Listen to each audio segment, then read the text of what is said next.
میرا تعلق انڈیا حیدرآباد سے ہے اور یہ واقعات کا سلسلہ 2015 کا ہے، جب میری گریجویشن کا فائنل ایئر چل رہا تھا۔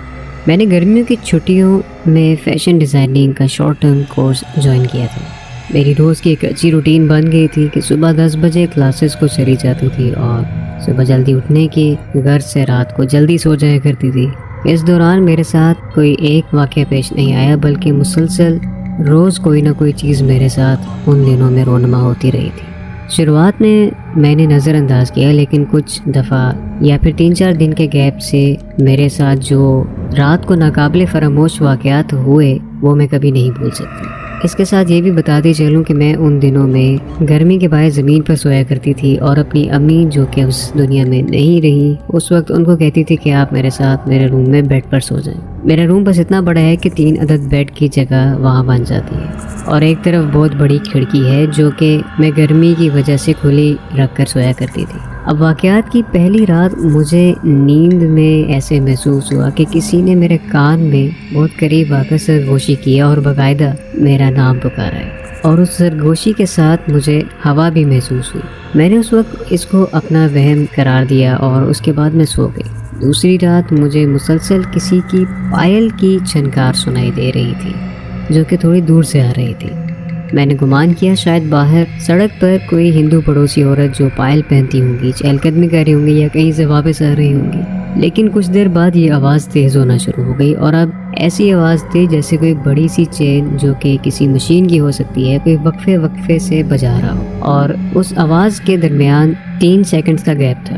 یہ آواز اب مجھے بے چین اور خوفزدہ کر رہی تھی کہ میں نے ساری دعائیں پڑھ لی، اور جوں میں ہلکی سرگوشی میں ورد کر رہی تھی مجھے لگ رہا تھا کہ وہ آواز اب آہستہ آہستہ دور سے آنے لگی ہے، مانو جو کوئی بھی تھا اب چلا جا رہا ہے، لیکن بہت آرام سے۔ یہ آوازیں کچھ دیر بعد جب فجر کا وقت ہوتا تو بند ہو جاتی۔ ان آوازوں کا سلسلہ کچھ 5-6 دن چلا، اور میں نے اتنی بھی ہمت نہیں کی کہ اپنے گھر میں کسی کو بتاتی، خاص طور پر اپنی والدہ کو۔ میں نے بتانا ان کو مناسب ہی نہیں سمجھا کہ وہ ایسی چیزوں سے ویسے ہی بہت ڈرتی تھی۔ ان واقعات کو لے کر میں نے خود کو بہادر ثابت کیا تھا۔ مجھے ڈر تو لگتا تھا، لیکن میں ڈر کو خود پر حاوی نہیں ہونے دیتی تھی۔ اب ایک دن صبح کے وقت میں روز کے معمول کے مطابق کلاسز کے لیے تیار ہونے لگی تھی تو مجھے وہ آواز دوبارہ سنائی دی، اور میں نے فوراً اپنی امی کو کمرے سے پکارا اور ان کو خاموش رہ کر کھڑکی سے آواز سننے کو کہا، لیکن وہ آواز صرف جیسے میرے ہی کانوں کو سنائی دے رہی تھی، کیونکہ امی نے کہا کہ مجھے تو کسی قسم کی آواز نہیں سنائی دے رہی، ضرور تمہارا وہم ہوگا۔ میری امی نے کہا تھا کہ کوئی پڑوسی کے گھر سے آ رہی ہوگی، تم خواہ اتنا سوچ رہی ہو۔ اور یہ سن کر اب میں نے ہمت کی اور ان آوازوں کو نظر انداز کرنا شروع کر دیا۔ کچھ دن بعد ان آوازوں کا سلسلہ تو ختم ہو گیا اور میں نے چین کی سانس لی، لیکن یہ میری غلط فہمی تھی، کیونکہ اب اس کے بعد جو میرے ساتھ ہوا یہ سب سے خوفناک مسئلے کا آغاز تھا۔ میں ایک رات سوئی ہوئی تھی اور تقریباً آدھی رات کے قریب میری آنکھ کھولی، لیکن مجھے شدید سلیپ پیرالیسس کا اٹیک ہوا، جس میں میں بالکل اپنے جسم کو ہلا نہیں پا رہی تھی۔ میرا سر لیفٹ سائڈ پر تھا اور میری پوری باڈی جم سی گئی تھی، بس میری آنکھیں کھلی ہوئی تھی۔ میرے سامنے زمین پر کچھ دور کمرے کے کونے میں نے 2 بہت خوفناک سائے نما عکس دیکھے، جو دکھنے میں باڈی شیپ سے ایک عورت اور اس کے ساتھ ایک نومولود بچہ تھا، اور دونوں زمین پر کچھ ایسے بیٹھے ہوئے تھے جیسے بچے رینگتے ہیں، اور دونوں بہت ہی آہستہ سے لیکن حس کی آوازیں نکالتے ہوئے میری طرف رینگ رہے تھے۔ یہ دیکھنا تھا کہ خوف سے میری جان نکلنی باقی تھی۔ میں بتا نہیں سکتی مجھ پہ کیا گزری، مجھے رونا آ رہا تھا، میں ہل بھی نہیں پا رہی تھی۔ میں امی کو آواز دینا چاہ رہی تھی جو کہ بیڈ پر اوپر سوئی ہوئی تھی، لیکن نہ میری آواز اور نہ میرا جسم اس وقت کام کر رہا تھا۔ میں نے ہمت کی اور دل میں آیت الکرسی کا ورد شروع کیا، لیکن اس وقت مجھے آیت بھی ٹھیک سے یاد نہیں آ رہی تھی۔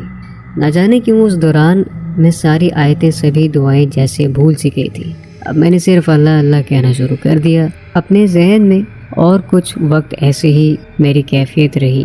میں ان دونوں کو دھیرے دھیرے اپنی طرف بڑھتے ہوئے دیکھ رہی تھی۔ میں ڈر سے کانپ اٹھی کہ اچانک مجھے ایک جھٹکا سا لگا اور میں ٹھیک ہو گئی۔ میں نے جلدی سے آس پاس نظر گھما کے دیکھا تو اب وہاں نہ تو کوئی عورت تھی نہ ہی کوئی بچہ تھا۔ میں رات بھر ڈر کے مارے کمبل میں چھپی رہی اور دعائیں پڑھتی رہی۔ اس واقعے کے بعد میں اب اپنے روم میں سونے سے بہت ڈرنے لگی۔ میں روز دعا کرتی تھی کہ اب پھر سے دوبارہ ایسا کچھ نہ ہو میرے ساتھ۔ کچھ دوسرے یا تیسرے دن میرے ساتھ ایک اور واقعہ ہوا۔ اس بار میری نیند ایسی حالت میں ٹوٹی کہ میرا لیفٹ ہاتھ ہوا میں اٹھا ہوا تھا اور لیفٹ پیر ہوا میں تھا، لیکن دروازے کی جانب اٹھا ہوا ہے اور وہیں جمع ہے، مانو جیسے کوئی اندیکھی چیز مجھے اٹھا کر کہیں لے جانا چاہتی ہو۔ مجھے باقاعدہ اپنا ہاتھ اور پاؤں ہوا میں اٹکا ہوا محسوس ہوا، لیکن کچھ نظر نہیں آ رہا تھا۔ میں نے ڈر کے فوراً اپنے ہاتھ پاؤں سیدھے کیے اور ڈر کے مارے کمبل میں گھس گئی۔ آیت الکرسی پڑھنے لگی۔ مجھے دوبارہ پتہ نہیں کب لیکن نیند آ گئی۔ اس کے کچھ روز بعد مزید تکلیف دہ اور خوفناک مسئلہ پیش آ گیا۔ میں اپنی امی کے بیڈ کی طرف نیند میں پلٹ کر سو رہی تھی کہ اچانک میرے گلے پر ایک اندیکھا پیر اوپر سے پڑا جو مسلسل گلا دبا رہا تھا۔ میں نے نیند میں محسوس کیا کہ یہ کسی کا پیر ہے۔ میں نے دیکھنا چاہا لیکن نیچے اندھیرے کے باعث مجھے کچھ نظر نہیں آ رہا تھا۔ مجھے لگا یہ امی میرے ساتھ ایسا کیوں کر رہی ہیں، لیکن میں نے جب بیڈ لیمپ کے سرہانے اوپر دیکھا تو امی تو سکون سے سو رہی تھی۔ پھر یہ پاؤں میرے گلے پر کس کا ہے؟ میں نے خوف کے مارے آیت الکرسی پھر سے پڑھنا شروع کر دی کہ اب مجھے سب سمجھ آ گیا تھا کہ میرے ساتھ کیا ہو رہا تھا۔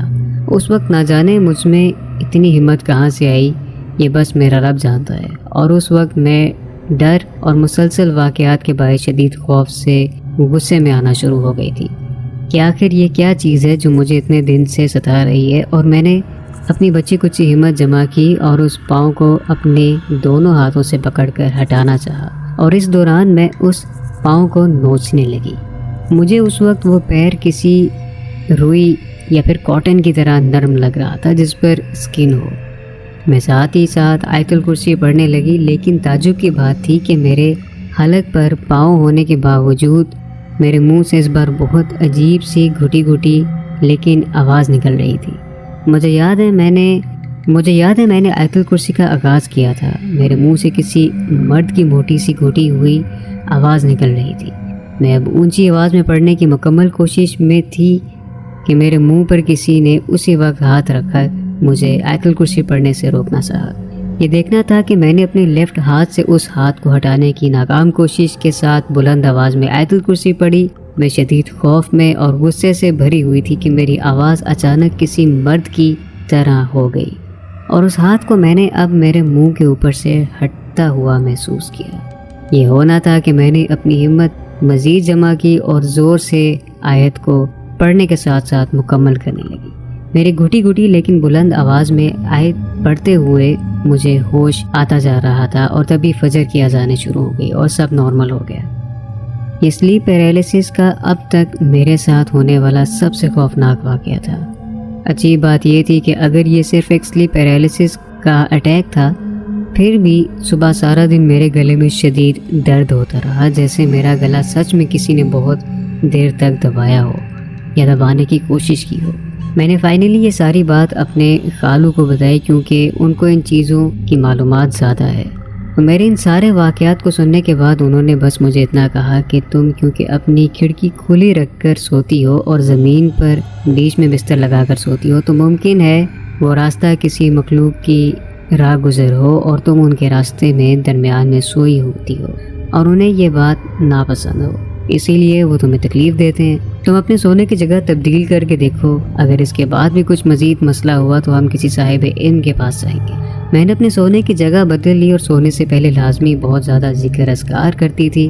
الحمدللہ میرے اس عمل سے مجھے فائدہ بھی ہوا اور اس کے بعد میرے ساتھ ایسا کوئی واقعہ پیش نہیں آیا۔ میں اسی سوچ کے ساتھ سکون کا سانس لیا کہ وہ جو بھی مخلوق تھی شاید میری وجہ سے ڈسٹرب ہو رہی تھی، اور میری جگہ تبدیل کرنے کے بعد اب وہ مجھے تنگ نہیں کرتی۔